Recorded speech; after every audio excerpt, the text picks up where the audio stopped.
Il-Qorti Kostituzzjonali dawret deċiżjoni meħuda mill-imħallef Francesco De Pasquale li kien issospenda temporanjament sentenza ta' ħabs lil kuntrattur Paul De Micoli li kien instab responsabbli għat-tiċċif ta' blokk appartamenti f'San Pawli l-Baħar fl-2004. Fil-fatt il-Qorti Kostituzzjonali deċidiet li l-kuntrattur għandu jiskonta sentenza ta' priġunerija.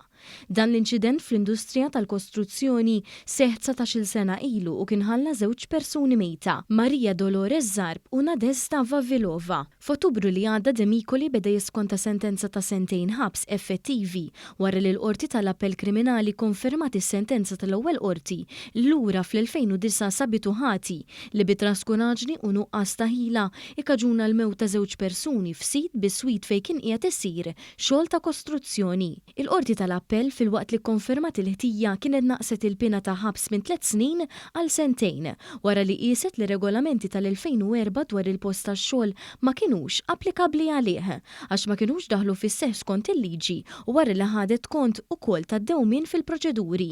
Wara li kienet ikkonfermata sentenza ta' ħabs De Micoli fetaħ proċeduri kostituzzjonali quddiem il-Primawla Ċivili sede kostituzzjonali kontra l-Avukat Ġenerali, il-Kummissarju tal-Pulizija u l-Avukat tal-Istat għax argumenta li l-proċeduri kontrih ma ġewx deċiżi fi żmien raġonevoli u dan biksur tal-Kostituzzjoni ta' Malta u tal-Konvenzjoni Ewropea ta' Drittijiet tal-Bniedem u talab li sakemm tkun deċiża din il-kawża kellu jinħeles mill-ħabs.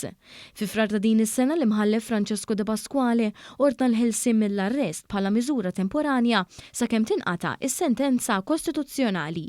Immedjatament l-Avukat Ġenerali ressaq appell minn din id-deċiżjoni bla preċedent meħuda mill-Qorti. Il-Qorti Kostituzzjonali preseduta mill-Prim Imħallef Market Kuti u l-imħalfin Giannino Caruana De Maio u Anthony Ellul tat raġun l-argumenti mirsqa mill-Avukat Ġenerali u tennit kif ma taqbilx mad-deċiżjoni tal-ewwel qorti.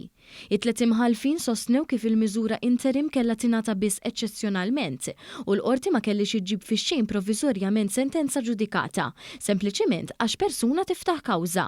Il-Qorti Kostituzzjonali kompli tajt li kien ikun aktar għaqli kieku l-ewwel qorti talbet li tinstema' l-kawża qudiemha b'urġenza u mhix tissospendi l-eżekuzzjoni ta' sentenza ta' ħabs.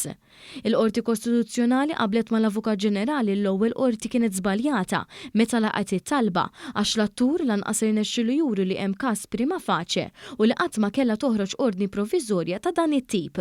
Għaldaqstant il-qorti laqgħet l-appell tal-Avukat Ġenerali ċaħdet it-talbiet ta' Paul De Micoli u battitu lura biex jiskonta sentenza ta' ħabs li kien ikkundannat.